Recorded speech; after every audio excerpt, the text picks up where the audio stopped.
আমি পর্নোগ্রাফিতে আসক্ত। নামাজ পড়া হয় মাঝে মাঝে, একাকী থাকলে পর্নোগ্রাফি দেখতে ইচ্ছা হয়। এ থেকে মুক্তির উপায় কি? বুঝতে পারছিলাম যে তিনি খুব লজ্জা পাচ্ছেন প্রশ্নটা আমাকে দিতে, তারপরেও তিনি দিলেন সাহস করে। এই রোগটি আজ আমাদের তরুণ প্রজন্মকে শেষ করে দিচ্ছে, ধ্বংসের দ্বার প্রান্তে নিয়ে যাচ্ছে। ঘরে ঘরে অসংখ্য যুবক এই ভয়াবহতার শিকার। এখান থেকে উত্তরণের পথ কি? সর্বপ্রথম কথা হলো, অর্ধেক উত্তরণের পথ তো এখানেই যে আপনি নিজে সমস্যাটা ধরতে পেরেছেন, অনুভব করতে পেরেছেন যে আপনি ভুল পথে আছেন।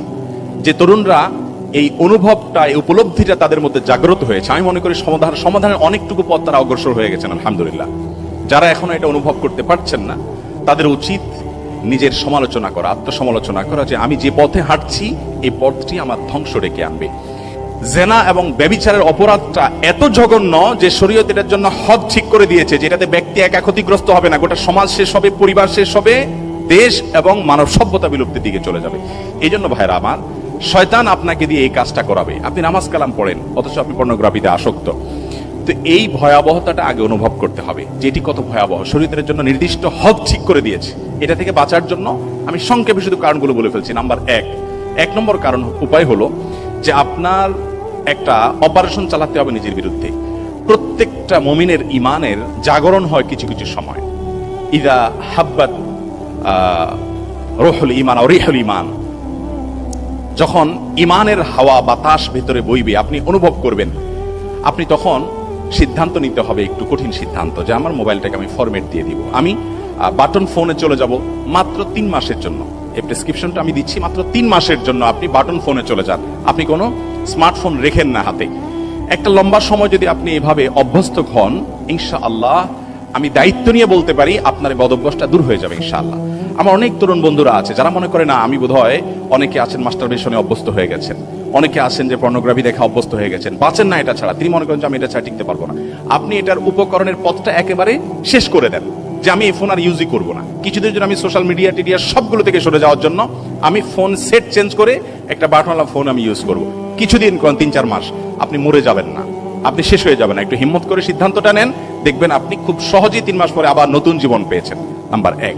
নাম্বার 2, জেনা এমন একটা অপরাধ, আল্লাহ তাআলা কোরআনে কারিমে লা তাজনুর জায়গায় বলেছেন লা তাকরাবুজ জিনা, তোমরা জেনার কাছে যেও না। কারণ আল্লাহ জানেন যে জেনা এমন একটা পাপ, অপরাধ, যেটার কাছে গেলে আর কেউ ফিরে আসতে পারে না, খুব ডেঞ্জারাস একটা জায়গা।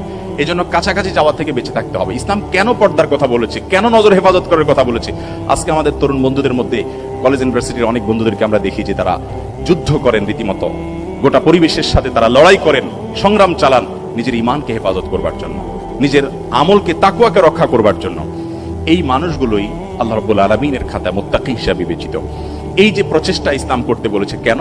কারণ ইসলাম জানে, যদি কেউ নিজের নজরকে হেফাজত না করে, তাহলে জেনাল আইনে আন নজর, চোখের দেখাটা হবে জেনার প্রথম পদক্ষেপ। এটি আস্তে আস্তে আপনাকে কল্পনার জেনার জগতে নিয়ে যাবে, কল্পনার পর আপনাকে বাস্তব জেনার জগতে নিয়ে যাবে, যেখান থেকে ব্যাক করা অনেক কঠিন হতে পারে। এজন্য মোহতারাম হাজরিন, দ্বিতীয় করণীয় হবে, যতগুলো উপায় আছে, আমি প্রথমটা মোবাইলের কথা বলেছি, আপনার যাদের সাথে গেলে কথা বললে আজে বাজে কথা হয়, যাদের কাছে গেলে তাদের মোবাইলে বাজে জিনিস দেখা হয়, তাদের সাথে সম্পর্ক ছিন্ন করার একটা সৎ সাহস আপনাকে তৈরি করতে হবে।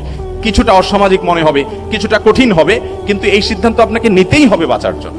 নাম্বার 3, আপনি নির্জনতা এবং একাকিত্ব পরিহার করে চলবেন। যথাসম্ভব ম্যাচে থাকলেও কয়েকজন মিলে থাকবেন। একাকি রুমে আছেন, দৌড়ে বের হয়ে যান, যেন সাপ আছে সেখানে। নিজেকে একাকিত্ব থেকে সরে ফেলান, কারণ একাকিত্ব এই ধরনের অপরাধগুলোর দিকে মানুষকে নিয়ে যায়। নাম্বার 4, সুহবতুস সালেহ, ইয়া আইয়ুহাল্লাযীনা আমানুত্তাকুল্লাহ ওয়া কুনু মাআস সাদিকিন, নেককারদের সান্নিধ্য।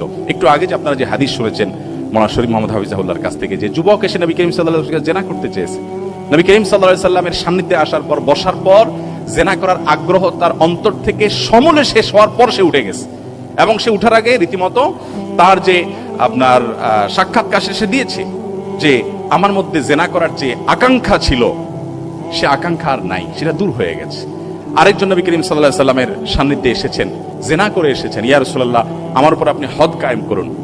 নবী করিম সাল্লাল্লাহু আলাইহি ওয়াসাল্লামের সান্নিধ্যে কিছু সময় থাকার পর আল্লাহ রাব্বুল আলামিন তাকে মাফ করে দিলেন, মাগফিরাতের ঘোষণা এলো। এজন্য নেককার এবং আল্লাহওয়ালা বন্ধু, যারা আল্লাহর ভয় অন্তরে লালন করে, ধারণ করে, মুত্তাকি পরেজগার, সে মানুষগুলো, বিশেষ করে ওলামায়ে কেরাম, আমলদার, যারা কথা অনুযায়ী আমল করেন, মুত্তাকি পরহেজগার, তাদের সোহবত এবং সান্নিধ্যে খুব বেশি আসা যাওয়া করেন। অন্য সময় এত বেশি করেন না, আপনার মাস্টারবেশনের অভ্যাস হয়ে গেছে, পর্নোগ্রাফিতে দেখাতে খুব বেশি আসক্ত হয়ে গেছেন, এখন আপনি বাড়িয়ে দেন, প্রতিদিন 4-5 বার করে যান, আধা ঘন্টা করে যে বসে থাকেন তাদের সান্নিধ্যে। ইনশাআল্লাহ এটার একটা স্পিরিচুয়াল পাওয়ার আছে, এটা একটা আধ্যাত্মিক শক্তি আছে, যেটা আপনি নিয়মিত যাওয়া আসা করে টের পাবেন। আল্লাহ এর জন্য বলেছেন, ইয়া আইয়ুহাল্লাযীনা আমানু তাকুল্লাহ, এই ইমানদাররা তোমরা তাকওয়া অবলম্বন করো। কিভাবে হবে? ওয়াকুনু মা'আস সাদিকিন, সত্যবাদীদের সাথে থাকো। আপনার বন্ধুদের মধ্যে যে বন্ধুরা হারাম থেকে বাঁচার জন্য যুদ্ধ করে রীতিমতো, কোনোভাবেই হারামের ধারে কাছে যায় না, তাকে আপনি আঁকড়ে ধরেন, আগলে ধরেন এবং তার কাছে থাকার চেষ্টা করেন। এভাবে চতুর্মুখী প্রচেষ্টা যদি হয়, ইনশাআল্লাহ সর্বশেষ প্রচেষ্টা হলো আল্লাহর কাছে দোয়া করা, পানাহ চাওয়া, একান্তে চোখের পানি ফেলা। আল্লাহ আমি পারছি না, আপনি আমাকে হিম্মত দিন এবং সাহস যোগান। আল্লাহ তাআলা আমাদের তরুণ ভাইদেরকে সকল কুপথ থেকে, বিপদ থেকে